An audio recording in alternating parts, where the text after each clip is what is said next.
Hello! Today we're back inside the 12 scale craft shed, and since the last episode I finished making the accessories, so today's video is another ideas video rather than a tutorial.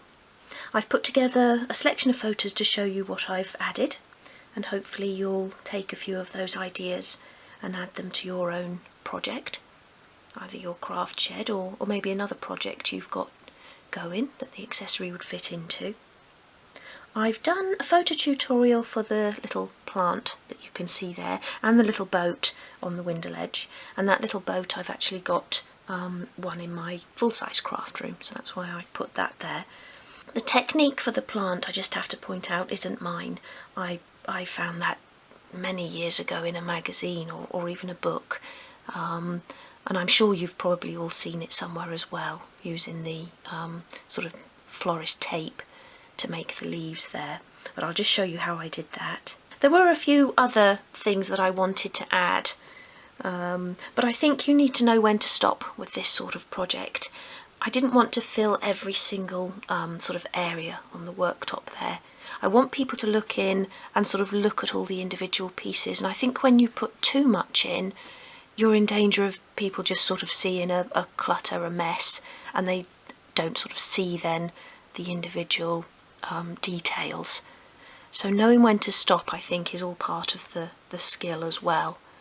So I didn't want to cover every sort of part of the desk, but I certainly could have. I had lots more ideas, and I may still add a few more bits to the window ledge, but for the sake of this series I'll finish it off now. But if I do make anything else for the window ledge, then I'll do a separate little tutorial for it. So after this video I'll be making the 1/44 scale doll's house, which will sit here, and then I thought I'd just put together a video showing the craft shed from beginning to end. I'll do a little montage of photographs. I think that will be quite interesting. Okay, so let me show you what I've added. So in my own real size craft room I have lots of tins filled with things. So I've started off by making an old Quality Street tin, which I filled with wood. So to do that I just used some card and cut some circles to make a base, glued those together. I downloaded the Quality Street image from Google Images and just printed that off in a strip, which I've stuck around the base, and then just filled it with a lot of little scraps of wood. Another couple of tins I made are here, and these are just pieces of wood with the images glued around the outside, and then another piece of wood which I covered in plain paper to make the lid. Here's a little tube of poly filler I made, and again I just printed the image using Google Images and then just wrapped it around a piece of dowel which I'd painted blue to make the lid. I always keep boxes when I finished with them. This is for my craft knife blades. Open them out, and then if you've got a scanner you can just scan those in, and I'm using Photoshop. Resize that just to the height of the box, print that out, and then I folded it around a piece of 3mm wood to make the box there. I did the same thing again with a little box of lights that I've got. That's there, and then you can see those over here with another couple of tins I made, and that top one is for sandpaper, and I just cut some tiny pieces of sandpaper and glued it all in there. Did the same thing again to make these baby wipes, which I use in my own craft shop to wipe down the work surface. And I've put those into position over there, and you can see the craft knife blades there too. Now here I've made a tiny little dresser, and that would be 144th scale. And then I've also sort of cut a few more pieces of wood to make it look like I'm constructing something there on the desk. And the masking tape is really easy to make. Just make yourself a little roll for the inside of the roll out of card, and that should be 2mm high, and then cut 2mm strips of masking tape and wrap them around. You can see I've also got my little card with glue on there, and the cocktail stick is just a tiny little slither of wood which I cut a little point into each end. And there's the desk back in place in there.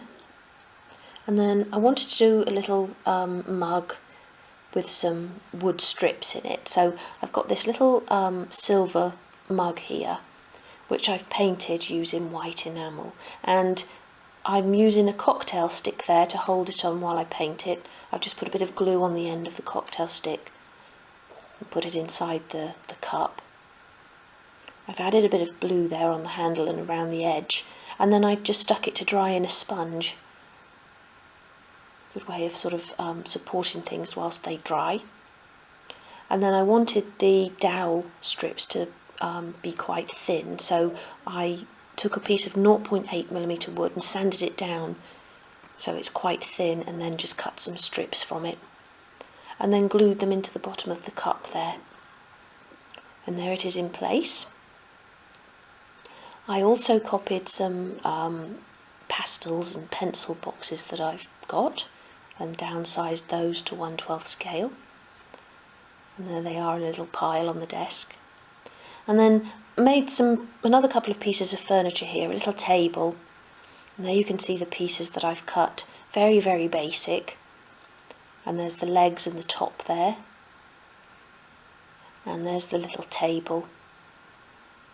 And I made a top for it, which I scored some grooves into, and I coloured that with a stain marker pen.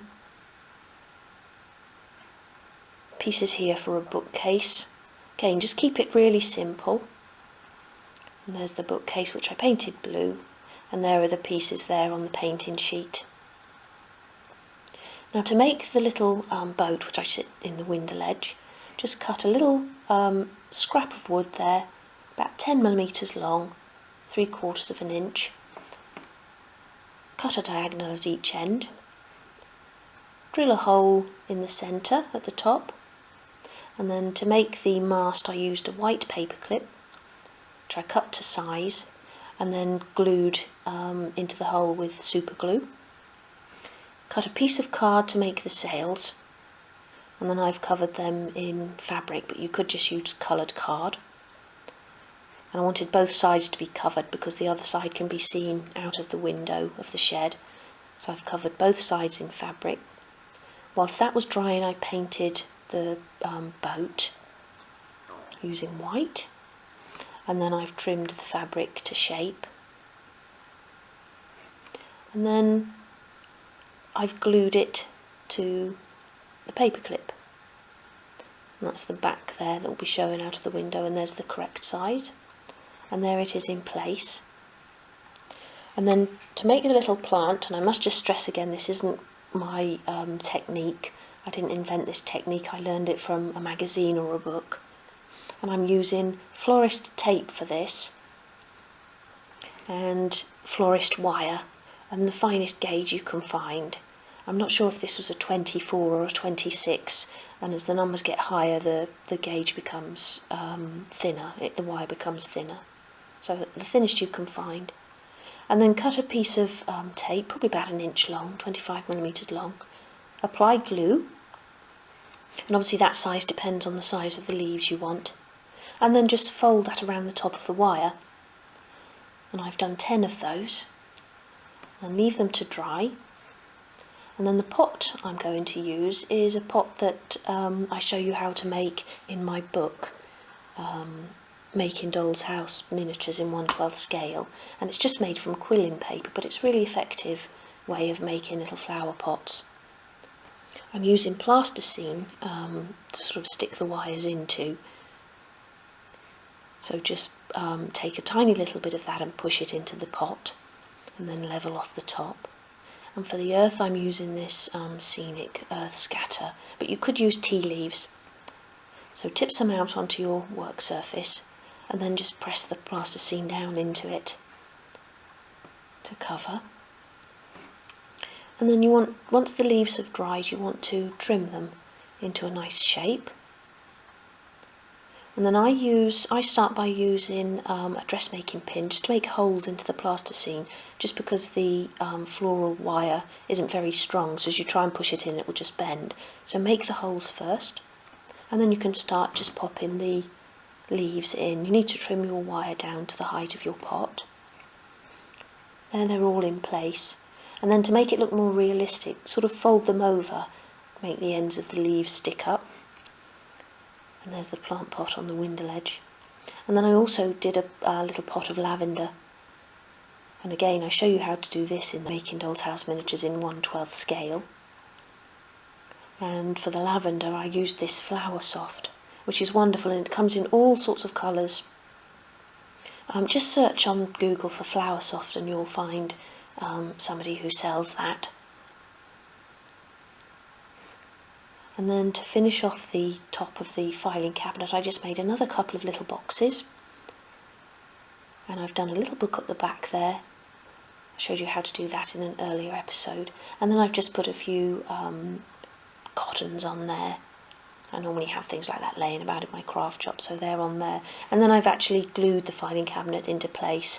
It kept moving around every time I moved the shed, so that's now glued, secured into place. And that was it with the accessories. Like I said in the intro, I didn't want to go too overboard, so I've left it there, although that may change. But if I do make anything else, I'll do a little video.